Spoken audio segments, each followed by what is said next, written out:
What are the questions that you absolutely have to ask a man? That's what today's episode is all about. Today I want to share 10 questions every woman should ask the man she's dating. And you can in fact ask a lot of the following questions on your first date.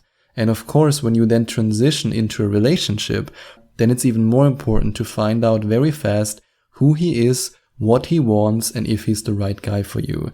And the following 10 questions make sure that you choose the right man and that you avoid the wrong man. Because I don't want you to do what so many of my coaching clients before they started working with me did. And that's to choose the wrong guy because they never asked the important questions. They just assumed because he's charming, because he's good looking, because he's wealthy. Oh, he's a good catch. He's a great guy. I'm sure we have something in common. I'm sure we are compatible. Not so fast. It doesn't always work like that. In fact, more often than not, it doesn't work like that. And when you are in a position where you have the chance to find out who he truly is by simply asking a few questions, this can make it so much easier for you to actually meet the right guy, to choose the right guy, and to then make this man commit to you.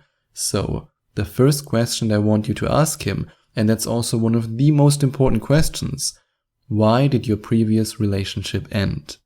If he, for example, tells you that the previous relationship ended because he and his ex-girlfriend wanted to live different lives, they had a different vision for their future, and the breakup was peaceful, everything worked out, and they might even still be friends, that's a green flag. That's great. That's awesome. But if the following thing happens when you ask him this question, then your alarm bells should be ringing.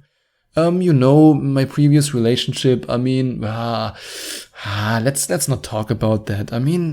Let's change the topic. No, that's a red flag. And what's also a red flag is when he immediately starts with, I was the victim, she did this, she did that, she did this, she did that.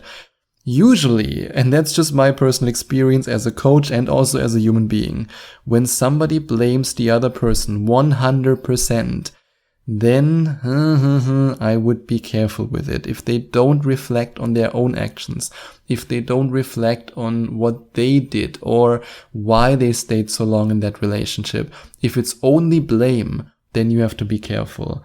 And the next question that I want you to ask him, or let's better say that I invite you to ask him, is what kind of life do you dream about living? What kind of life do you want to live? Let's say, for example, and that's just an example, you are looking for a guy to settle down with, you want to have 2 children, and you want to find out if this guy wants the same. And he then tells you, I want to live a life in freedom. I want to travel every couple of months to a new country. I want to work remotely. I don't want to be in one place. I just want to travel until I'm old and gray. Then you might not be compatible when it comes to the vision of your life. Yes, it might sound very enticing and it might sound very exciting, but when you have your long-term goal in mind and never lose your long-term vision, if you want to have a family, especially as a woman, you have to look at the clock. Don't make the mistake, and I know that from my coaching experience, please don't make the mistake to then go on a world trip with a guy for 5 to 6 to 7, 8, 10 years until it's too late for you to start a family. I just recently had a coaching client who was in this situation, or let's better say in a similar situation. I don't want to reveal any private details, but it's not a beautiful place to be in as a woman. It is a biological fact that as a man you have more time. So please keep this big vision of yours, especially if it contains having children and raising children, in your mind before you allow the tingles and the feels to take over and you then go on an adventure that takes too long and that stops you from actually creating the life you truly want. And how do you feel about your ex-girlfriend? That's also an important question. If you are dating an emotionally mature and emotionally healthy man, even if his ex-girlfriend might have betrayed him, he would say, she did this, she did that, and at the time I was heartbroken, but nowadays I forgave her, there's forgiveness in my heart, everything is okay. We don't speak anymore, but I don't have any bad feelings towards her anymore. That's what a man says who has grown, who is emotionally mature, even if he was betrayed in the past. However, if he uses all kinds of really bad words when he talks about his ex-girlfriend, and he only blames her for everything. And there's no sense of closure. You just have the feeling there's so much anger, so much frustration, so much resentment, and there's no forgiveness. Then you have to be careful. And do you want to have children or not? This is the most important question you can possibly ask. And there's no right or wrong. For example, I do not want to have children. And my girlfriend also doesn't want to have children. We want to enjoy our life traveling and doing all kinds of adventurous things. That's what we want. That doesn't mean that it's the right decision. If you want to have 3 children and a big house, more power to you. You do you, I do what I do, and we do what we do. Let's say it like this. And that's why it's so important that you choose a partner who's on the same wavelength, who wants the same thing as you. Nothing, and I really mean nothing, can destroy a human being's life more than compromising on this important decision. No matter what your decision is, no matter if you want to have children or not, I've seen people resent each other, hate each other, not just in a coaching experience, but also in a more private setting with, let's call them acquaintances, where one person wanted to have children, the other didn't want to have children, and then one of them made a so-called compromise. But when it comes to this big life decision, I would say there is no compromise. And that's why it was for me important to find a partner who also doesn't want to have children. And if you want to have children, it should be your number one priority to find a partner who wants the same. Don't ever fall for the trap that some people construct in their mind, and then they say to themselves, she will change her mind, he will change her mind. No. Don't do that. Choose the right partner. You avoid so much drama, so much heartbreak, so much resentment by doing that. And what do you value most in life? Or alternatively, you can also ask him, what are your values? Again, if your values are in alignment, if your values are in tune, in sync, then it's perfect. Then you're most likely very compatible. But if your values are completely different than his values, then he might not be the right guy for you. And the next question that I want you to ask him, a very simple yet powerful question: what kind of relationship are you looking for? And this is an incredibly important question, especially because you want to dive in deep. You want to really know what kind of relationship is he looking for. I once had a coaching client, and I kid you not, this really happened, who started dating a guy. She asked this question without actually going a little bit deeper. And the guy just said, I want a relationship. And then at a later point in time, he actually had the audacity to tell her, I never said that it was a monogamous relationship. A relationship can also be with multiple people, right? You want to avoid this to happen to you, unless you want that, of course. But if you're looking for a monogamous relationship with the man of your dreams, which is true for, I would say, 99% of my coaching clients, then you want him to be clear about it. Does he want a monogamous relationship or not? Again, also the other question, does he want to have a family or not?